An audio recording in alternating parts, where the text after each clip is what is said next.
wabarakatuh. Bagaimana kabarnya anakku yang soleh dan solehah? Alhamdulillah, semoga kita selalu dalam lindungan Allah Subhanahu wa Ta'ala. Baik, anak-anakku yang soleh dan solehah, pada kali ini kita akan belajar bersama tentang satu materi, yaitu cita-citaku menjadi anak soleh.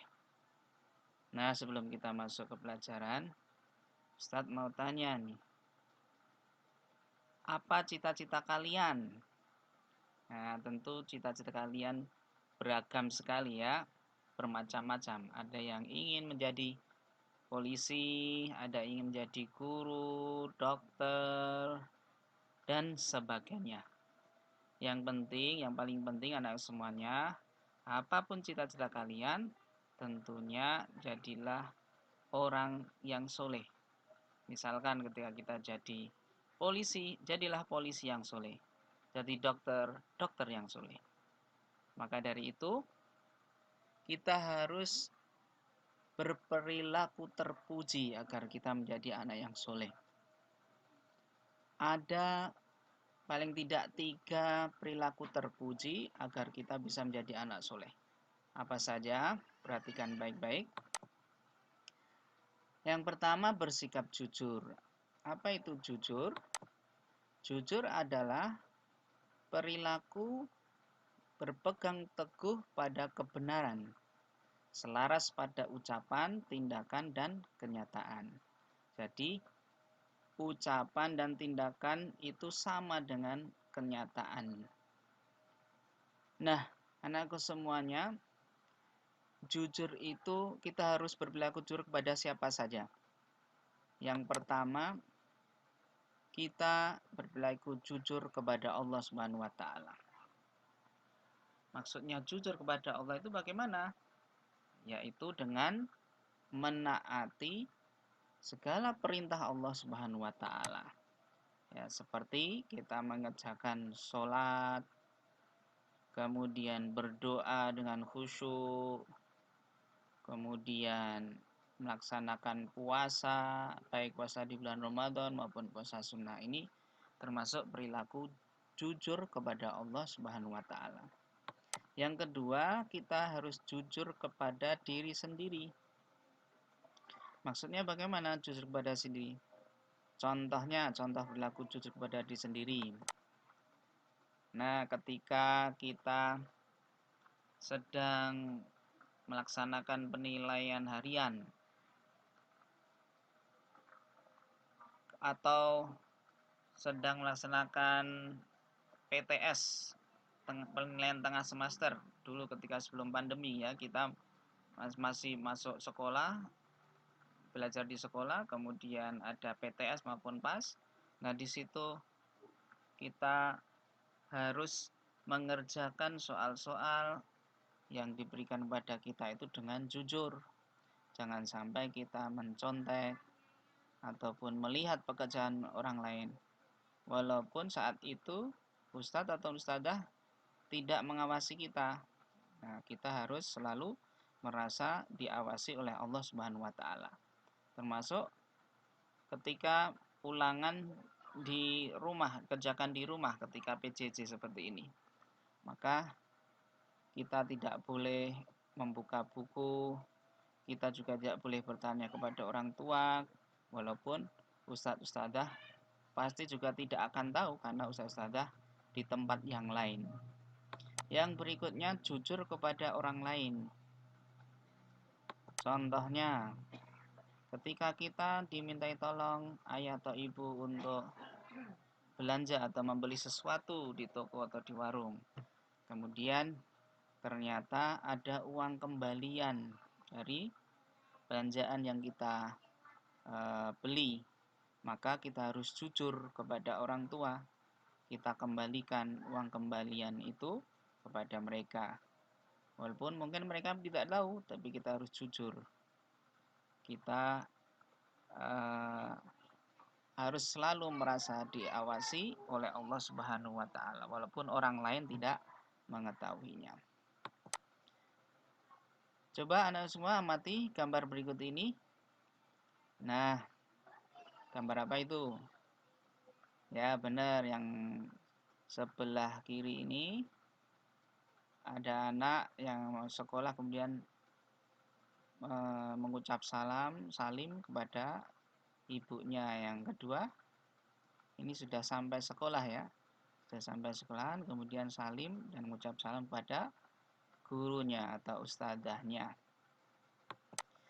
Siapa orang yang harus paling kita hormati anak semuanya? Orang yang banyak berjasa pada kita tentu harus lebih kita hormati atau yang harus kita utamakan untuk kita hormati. Siapa mereka yang paling berjasa pada kita? Yang pertama adalah orang tua dan yang kedua guru kita.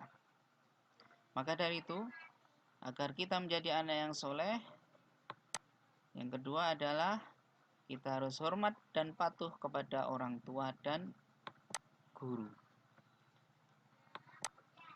Hormat kepada orang tua, bagaimana caranya? Tentu banyak sekali cara kita hormat pada orang tua. Yang pertama, berkata sopan dan santun, menaati perintahnya, mendoakan mereka berdua, dan mendengarkan nasihatnya. Sedangkan hormat dan patuh kepada guru, caranya juga sama. Kurang lebih sama dengan kita menghormati kepada kedua orang tua. Kenapa? Karena pada dasarnya guru kita di sekolah itu adalah sebagai pengganti orang tua kita ketika kita belajar di sekolah. Caranya bagaimana? Kita berkata sopan dan santun. Ketika mereka menyampaikan pelajaran, kita mendengarkan dan menyimak dengan baik, tidak ramai di kelas.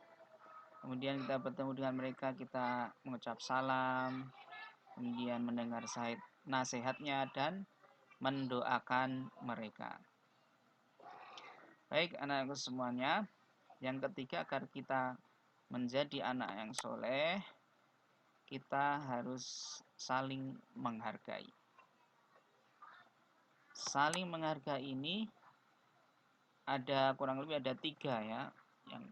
Yang pertama, menghargai pendirian orang lain. Contohnya bagaimana? Karena anakku semuanya, orang lain itu atau kita semua ini mempunyai pendirian atau mempunyai pendapat berbeda-beda ya. Contohnya seperti mungkin dalam hal beragama dalam Islam ini ya, ketika kita beribadah. Ketika sholat, kalau kalian mungkin sudah sering ke masjid ya, ketika sholat, ada saudara kita yang dalam sholatnya ini, kadang ada yang ritual ataupun gerakannya itu mungkin berbeda dengan kita. Contohnya, ya ada yang ketika takbir sedekapnya di atas dada, ada yang di tengah dada, ada yang di perut. Nah, dalam Islam khususnya dalam hal fikih, hal seperti ini adalah merupakan sah-sah saja atau benar semua, karena ini adalah perbedaan pendapat atau khilafiyah dalam ritual mengerjakan sholat, dan ini semua telah dicontohkan oleh Nabi kita Muhammad SAW. Dan orang lain berbeda-beda dalam menyikapinya dan atau memilih. Ada yang mereka memilih bertakbir sedekap di atas dada, ada yang di perut. Asalkan ada contohnya dari Rasulullah SAW, maka kita harus menghargai. Ini contoh kecil di dalam ibadah, khususnya ibadah Islam.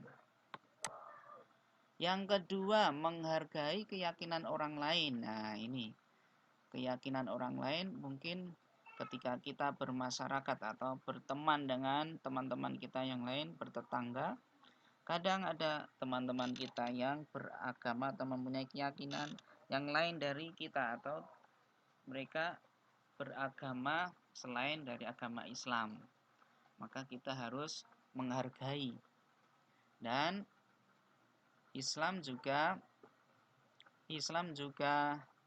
menghormati, atau Islam juga mendidik kita agar kita bisa menghormati orang yang beragama lain dalam hal muamalah. Muamalah itu dalam hal kehidupan sehari-hari, perilaku kehidupan sehari-hari atau kehidupan duniawi.